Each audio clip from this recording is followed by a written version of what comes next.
Solve the triangle having the sides given by A equals to 20, B equals to 30, and C equals to 21. Okay, let us begin.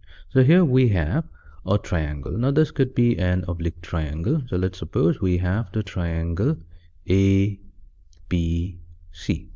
Now the sides opposite to angle A, angle B, and angle C are going to be denoted by A, B, and C in lowercase. Now here A is given as 20 units, B equals to 30 units, and C equals to 21 units. So using this, we need to solve the triangle. That means we need to find out the angle measure of A, B, and C. Okay. Now, in order to solve this problem, we're going to take the help of the half angle formula. Now we know that cosine of the half angle A over 2, so that is going to be given by the square root of S multiplied to S minus A divided by BC, where S is going to be the semi-perimeter of the triangle. That means we take the sum of the sides of the triangle, that is going to give us the perimeter, and we take the half of that, and that's going to give us the semi-perimeter S.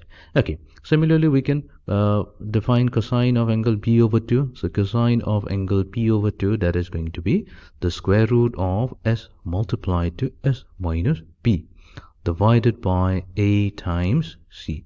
And then we have cosine of C over 2, that is going to be equals to the square root of S multiplied to S minus C divided by we have A times B. Okay, so let's begin with the first half angle formula, cosine of A over 2. But before that, let's quickly try to find out the semi-perimeter of the triangle. So here we have given the value of A. So given A equals to 20, B equals to 30, and C equals to 21. So let's sum them up. So we get S equals to 20 plus 30, that's 50, 50 plus 21, that's 71. We have 71 over 2. That is going to be the semi-perimeter of the triangle.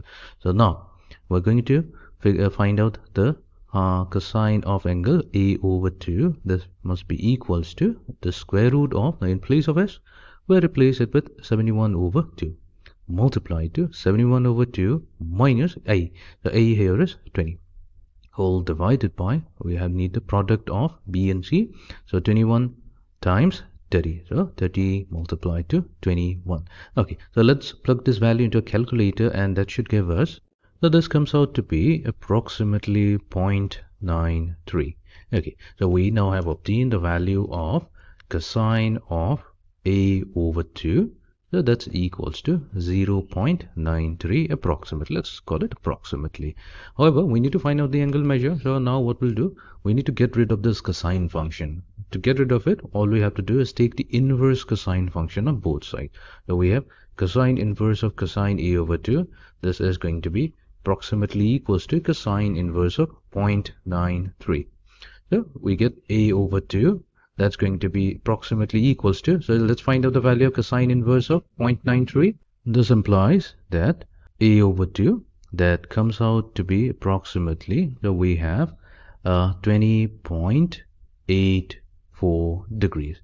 Okay, which means that angle A measure, that is going to be equals to 41.68 degrees. Okay, fine. Now we have the angle measure for it. Let's try to find out the other angle measures. Now again, you are going to take the help of cosine of angle B over 2. So we apply the half angle formula. That is going to be the semi-perimeter S multiplied to S minus B.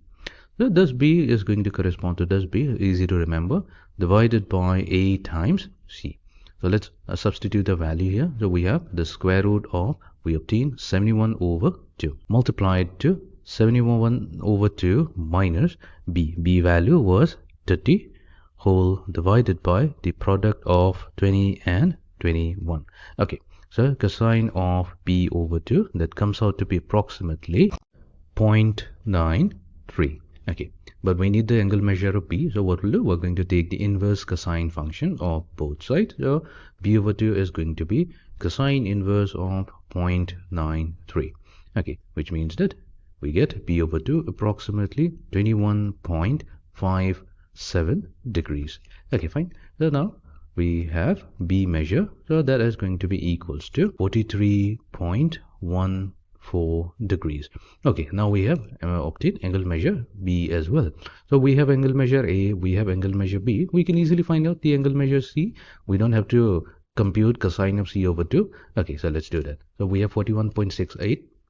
So we obtain A equals to 41.68 degrees.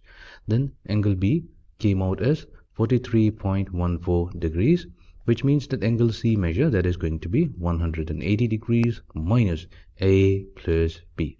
Okay, so let's find out this value. So that's going to be 95.18 degree. So we have successfully obtained the angle measure of the triangle ABC whose sides were given to us.